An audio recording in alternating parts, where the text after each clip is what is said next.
to welcome you all to our Newcomers tea in the annual meeting of the Cornwall Association. We're going to start with Gordon Ridgway, who is our first selectman, who will give us a brief introduction to our town. And then we have Jeremy Greco, who is very knowledgeable about the history of the town, the Cornwall Historical Society, which will succinctly cover 275 years of history. And then I will follow with a brief overview of the 10 volunteer organizations that are represented here tonight, who really make an extraordinary contribution to the town with the services they provide. But before we start, I would like to recognize our newcomers. We have 10 so far, and I think it's great that they're here. And so I'll call your names, and I hope I pronounce it right. You can stand up and people will recognize who you are. We all have name tags. Newcomers have a small star in the upper right-hand corner. The rest of us have our names. So let's start with Gregory McAvoy. Thank you very much. Welcome. Donna Elliott. Wonderful. Susan Beauregard. Great. Carrie Nowoski. And Donna Callahan. Great. Susan Hellman. Gary Steingold. And Casey Cook. Lisa Ross. And as I understand it, Paul Smith is new, but Betsy Morrow has been here for a while, so we'll have Paul Smith. And with that, Gordon, would you welcome everyone to you? Can we give them a hand? One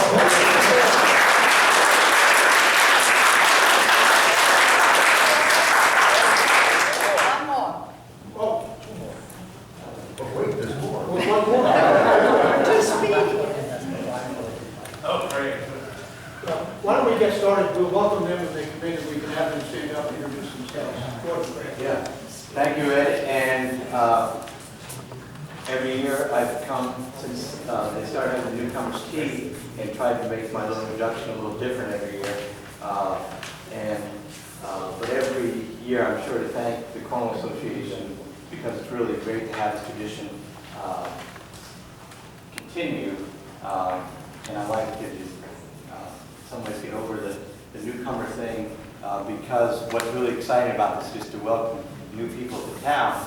And there are people in this room that have recently had to stand up and all this stuff. And now one of them is the emergency preparedness director for the town. One of them got hoodwinked into serving for our 275th anniversary committee and led our t-shirt sales to over $2,000 t-shirts. He's modeling it right now. And then even more exciting is Rihanna Giuliano, our neighbor, who lives right up here. This is part of our farm in North Cornwall. She lives behind those bushes. Everybody in Cornwall lives behind trees, behind stone walls. It's all like the Minutemen Revolutionary War. But now she's president of the Cornwall Child Center, so I'm only a first selectman and she's actually the president. So that's how quickly this town can sort of bring you in and put you to work and elevate you right up to the top.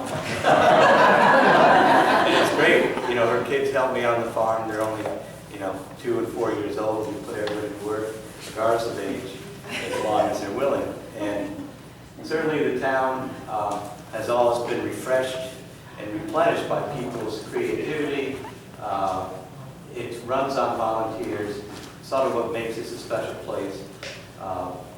And it's really at this point where the town, like everywhere else, has its own challenges, has its own opportunities, and has places for everybody to get involved. And you don't have to, and there's so many things to do, from being on the ambulance squad and to write for the Chronicle, I mean, the whole variety of different things. But through that, you get to meet other people, understand the story, because part of the Cornwall story isn't all written down, and it's not all obvious, and it's a very good way to understand all the cultural things, all the historic things, all the recreational things. I met a new family in town that was at the farmer's market, and their kids set up a beehive, and now they're selling Dibble Hill honey. So I grew up on Dibble Hill, and it's great to hear this, some 12-year-old farmers starting to sell Dibble Hill honey at the farmer's market. And they said, we came up here to relax, and every time we come up here, there's so much going on, we get tired out, we go back down to Brooklyn to relax. And so certainly you can do as much or as little as you want, and we are lucky to be in our 275th year. There's a lot of stuff that's been going on, some celebrations. There's a bridge dance tonight. I have to leave quickly to go help set up with that. And it's a great opportunity to see something very relaxed.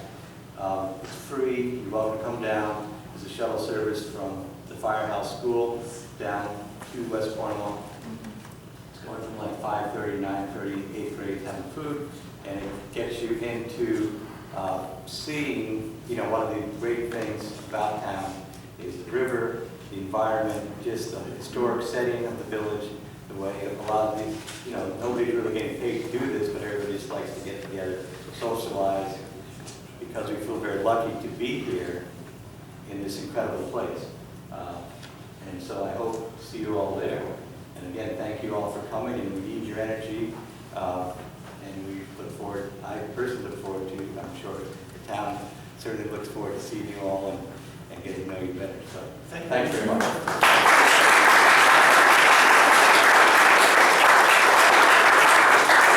I also would like to recognize Richard Glenn, who's also a select member in town, who's joined us as well. Heidi Kearns can't join us, but thank you, Richard, for coming in. We now have 4 more newcomers. We're really doing quite well. And I'd like to have them stand up. Brandon Warner. Say hello. Lopez, is that Yep, Lopes. Lopes. I got it. Hello.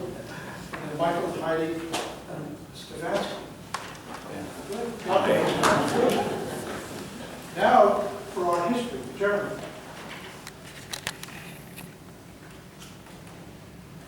So, 275 years in 10 minutes. What's the betting? What's the betting? I bet I run over at least 1 minute. You could have 2. Good. For thousands of years, Cornwall was inhabited by Algonquian-speaking Native Americans and their predecessors. And in that sense, we're all newcomers. The town was settled in 1739, and by people who were descendants of, you have that image in your mind of the New England Puritans with those funny costumes and their pious religious beliefs. These were almost literally descendants of those people, but 100 years later, they had gone through the transition that historians call from Puritan to Yankee. And they have become, they're still very religious, but they were really people who were ambitious after the main chance, trying to get ahead in life. But land in Connecticut had almost run out, and the last places that weren't settled were in the northeastern Connecticut and here in the northwest corner. And so they came here basically seeking land to farm. And they found when they got here that, as someone once said, in northwestern Connecticut, land to farm is where you find it. And the early Connecticut villages, we have our picture of villages that are built around a green with the church and and all the families around the green and the farms out in the hinterland, and they would walk out to the farms every day. Not in Cornwall. By the time they came here, that idea of a nucleated village was had died out, and they scattered to where the good farmland was all over Cornwall. Some of you may have heard the saying, the 6 Cornwalls or the 7 Cornwalls, and that's because people scattered and created settlements all over town right from the beginning. To give you some idea, in 1855 there were 17 different school districts in Cornwall. And what you can see still often in many parts of town, the little one-room schoolhouses that were a characteristic part of New England towns in that time. They started pretty much as subsistence farmers, And that changed as commercial agriculture gradually developed, and then as farming more or less collapsed, as it's done many times over and over in the history of Cornwall, with the opening of the Midwest and the Erie Canal, bringing food from places where there actually was land that you could cultivate with something besides rocks on it. I once had a former first selectman tell me about being in a foxhole in World War II, and a guy from Texas turning from him and saying, you know, you always hear in New England about those stone walls. I always wondered where they got the stones. You'll find out. The railroad came through in the 1840s, and the town took the form that it has pretty much now, in the sense that the commercial centers became West Cornwall, although it's becoming less and less of one, and Cornwall Bridge. And that developed because the railroad went along the river, and the other settlements became not commercial settlements, but just places where there were a few houses clustered together. But starting in the 18th century and in the early 19th century, this whole northwest corner region was the center of the American iron industry. And Cornwall actually had 2 blast furnaces and a lot of other manufacturing related. Almost every place there was a stream, and there was a fall in the stream. There were little factories and mills.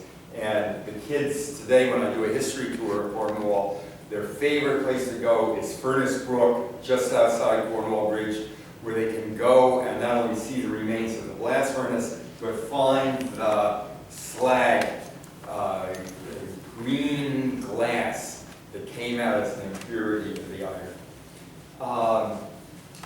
The iron industry and the rest of manufacturing disappeared after a few decades, and this became largely a commercial dairying area because they could put the milk on the trains and take it to New York the same day. And so many of the things I'm talking about you can still see the evidence of in Cornwall, and although there's, as far as I know, only one dairy farm left functioning now in the town of Cornwall, many of the vistas you see, many of the buildings that you see are related to its life as a farm community. In the early 20th century, with the coming of the automobile, it became a recreation area and a place where people came as seasonal residents, still a very big and important part of the life of the town, and became especially a hive of artists and above all of writers. Many famous American writers and editors and reviewers lived in Cornwall. It was sort of almost a knot of American literary culture here, with the Van Dorens, Mark and Carl and Irita, and James Thurber, Lewis Gannett, and others that became an important part of the life of the town. How am I doing for 2 minutes? Okay. So I wanna close by just saying a word about Cornwall in contemporary times. And I tried to think, if I were a historian 100 years from now, looking back on today, what would I want to say about Cornwall? Or if I were a newcomer to Cornwall, what stories would reveal something about the community to me? And I'll take a minute each on 3.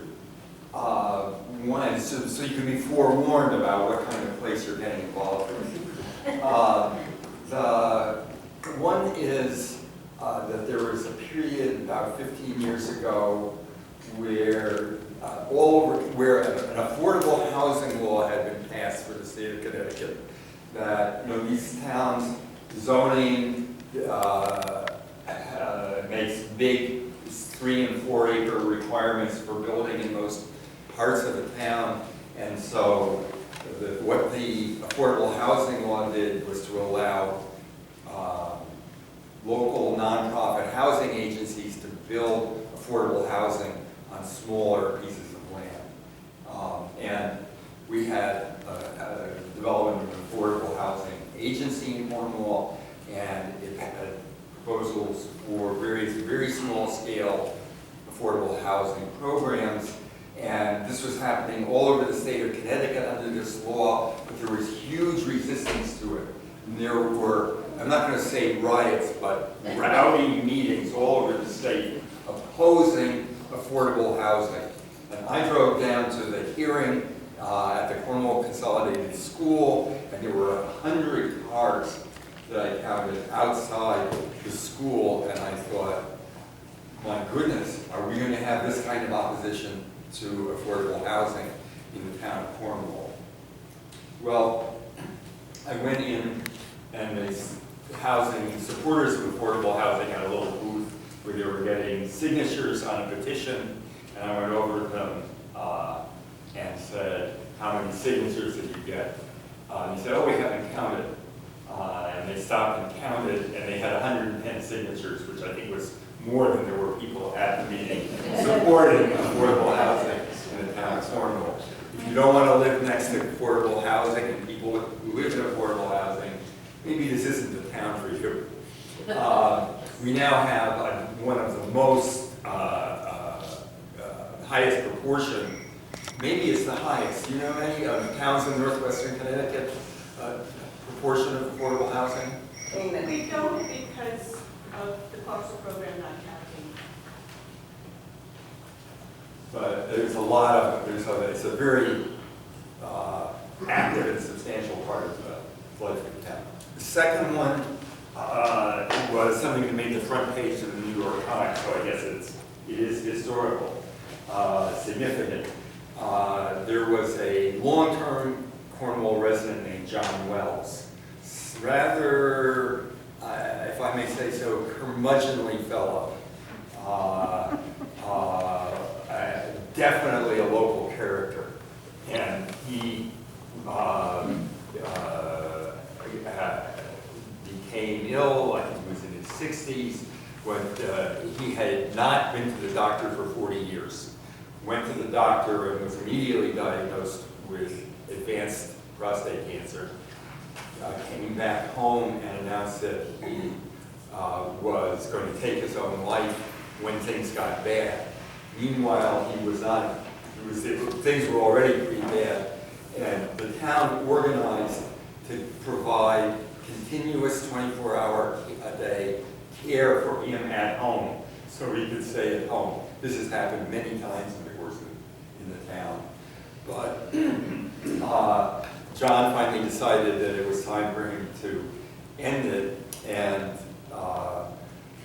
the person who was helping him at that particular time said, okay, we appreciate this, we understand this, and actually helped John clean the gun so that he wouldn't go off accidentally, and then went down to the end of the road, and after a while heard the gunshot and came back, and John was dead, and he immediately called the police, and they interviewed him for an entire day. It was perfectly clear what had happened, no question, and that was that, except that 6 months later, some young prosecutor in Canaan suddenly brought charges for assisting a murder against John Wells. Against the person who had helped him. And the town did not say, oh my God, we have a murderer in our midst. As a matter of fact, there were 220 support letters to the court from Cornwall. Cornwall has a population of about 1,400. Saying what an upstanding citizen he was and how much the town regarded him as having done exactly the right thing. And about 120 people went over repeatedly to hearings just to show support for him. And eventually, I'm sure in part because of all the community support, that he had clearly done what this community believed was the right thing to do. The charges ended up being, we have what we call accelerated rehabilitation in Connecticut. So as of today, he has no criminal record whatsoever. So know that you're coming to a town where somebody who does this is regarded not as a murderer, but as a local hero. And finally, and I'll just end with this, in 2009, the Gold family, who are the family that has had the Cream Hill Farm, which goes back to the very beginning of the town of Cornwall, put a large part of it, became very concerned about the future of the farm, put most of it in land trust so that it will be permanently agricultural usage, and began looking for ways to make it financially viable for future generations to continue as the dairy industry declined and then died out, or virtually died out in Cornwall. And they developed a plan to compost horse manure in order to make something called sweet peat, which is used for mulch. And this plan, when other people in the state do it, it has basically odor-free, it's a sanitarily fine thing to be doing. But a neighbor, not really a neighbor, he lived a mile away, got very head up about this and launched a campaign to prevent them from doing this. And brought a team of lawyers from New York to go to the hearings and prepare the papers to oppose composting of horse manure on Cream Hill. And we had a big meeting. I see smiles. I know some of you were there with the Zoning Board of Appeals, and the lawyers from New York came up with their flip charts and made their presentation. And I looked around and I kind of noticed that almost everyone on the board was actually either a farmer or connected with a farm family. I said, this is going to be a little hard going here. And nearly 100 people showed up at the hearing, and many, many people, dozens, got up and spoke in favor of horse manure. And the Board of Zoning Appeals voted unanimously that we would have horse manure in Cornwall as part of our agricultural industry. So I just want to close. Right. You have other attractions besides the bridge. So I just want to close by saying, don't come to Cornwall if you don't want a town where people believe in horse manure.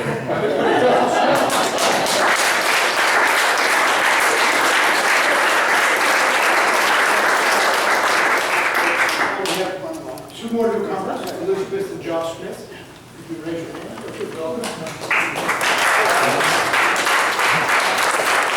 I have a very short slide presentation on the 10 volunteer organizations that are here tonight with representatives and their materials that they've provided, which are on the tables outside if you'd like to get them.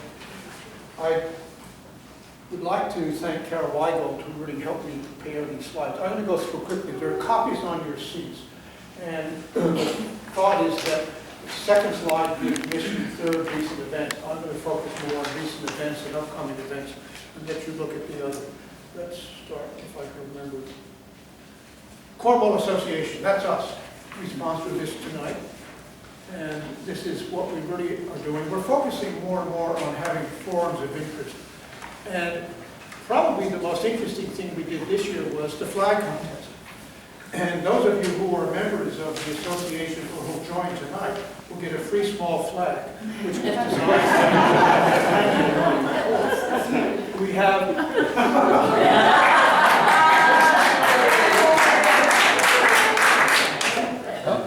And we've had several forums. An interesting one was there has been a proposal to bring railroad passenger service back to Northwestern Connecticut. And we had a very good turnout and a debate on this because, as you can imagine, there are pros and there are cons. And we have one that Richard's organized, Weather Wash in Cornwall, which will be held on November 7th. Cornwall Library. that's where we are today. This is what it really is, but they have had some great events in the past. In particular, they have art exhibits throughout most of the year. It's a great place for local artists to be able to show their works. Book day, twice a year we have a book day sale. Actually 2 days. It goes on Friday and on Monday. And we have various presentations by writers, and this is the next one that's coming up by Lena Dunham. Cornwall Foundation. Cornwall Foundation basically funds various interesting activities that take place in town, and it really makes a significant contribution. These are some of the recent grants that have been made by the foundation to the Food and Fuel Fund, the Volunteer Fire Department, and again, all these organizations are very good because they do maintain current websites where you can find out information about what they've done and what they would propose to do. Cornwall Conservation Trust. That basically owns quite a bit of land in Cornwall, both easements and outright, and it's doing two things that are important. One is seeking accreditation from the Land Trust Accreditation Committee, which is an independent program of the Land Trust Alliance.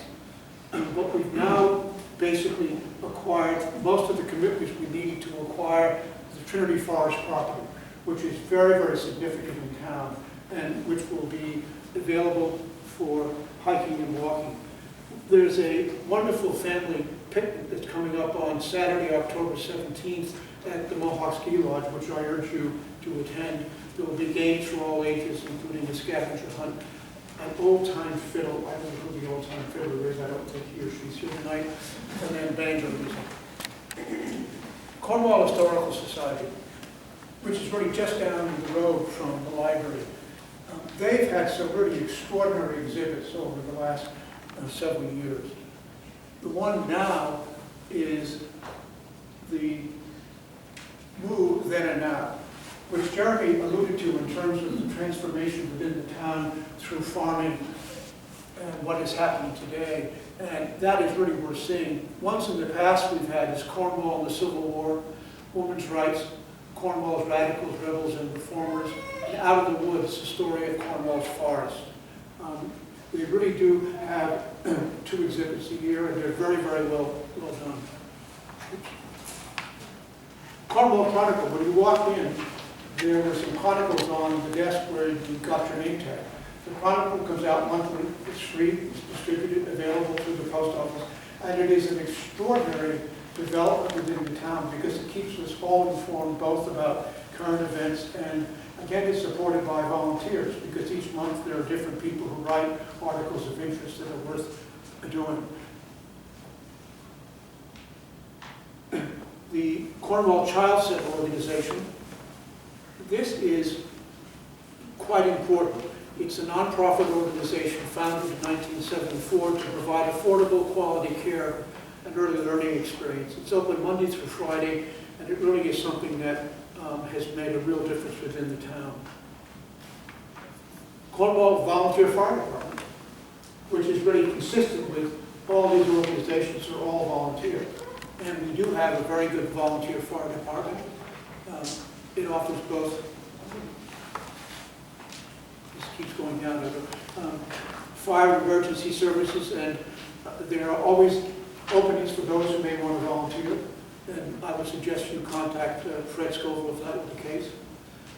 Maggie's here. We've made reference to the Cornwall Housing Corporation in Jeremy's talk. You might want to check the slides since something is happening with this computer. But affordable housing is a key issue in Cornwall, and what I think Jeremy highlighted was that it was not attacked and opposed, but it was accepted as being very important and vital for the community.